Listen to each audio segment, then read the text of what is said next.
is kind of a poi-inspired move that comes out of playing with Chu-chus.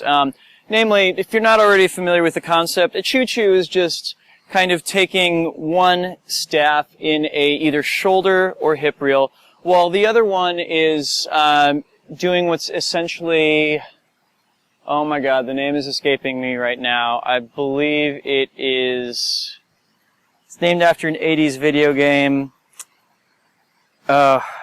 It's an R-type. Yes, I got it. Hooray. Okay, so it's an R-type coupled with a reel around the shoulder or around the hip, or you transfer back and forth between the two, right?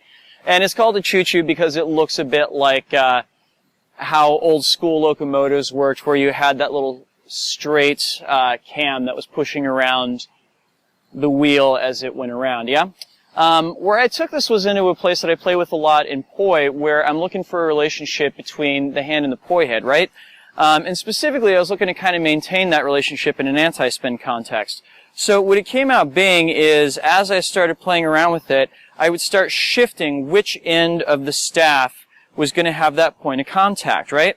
So as I start off here, of course, I'm starting off with both of the staves pointed skyward, and it's both of my thumbs up.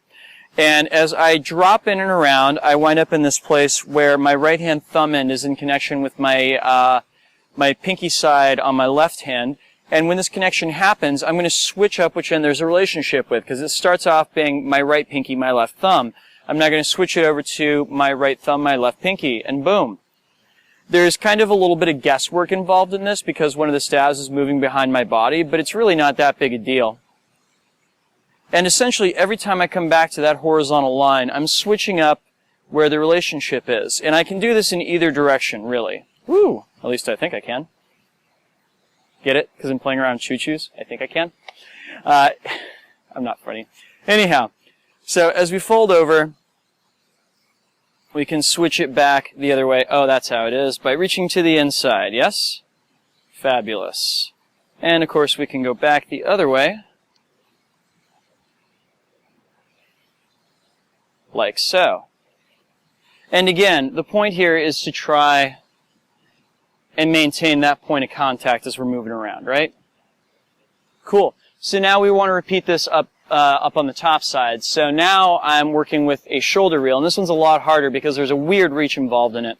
Again, I'm going to go up to that horizontal line, and as I drop back through, I've got to make sure that my thumb end is coming in this little gap between my arm and my body in order to get back around up here.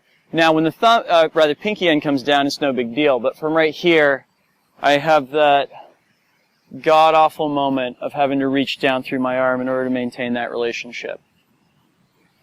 And it's a very foldy kind of back and forth with that. And of course, you're looking for the vertical moments when they happen to make the switch between the two, right? So right there, I can switch into my lower half. Right there, I can switch into my upper half.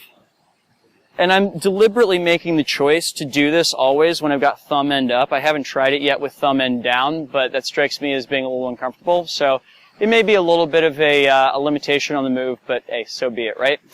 Anyhow, so I thought you guys might appreciate this. This actually marks the first double staff tech blog I have done so far with a trick that I have made up myself, or at least as far as I know, I made up myself. Anyhow, thank you all for watching, and have a great week. I'll be back in 2 weeks with another tech blog for you.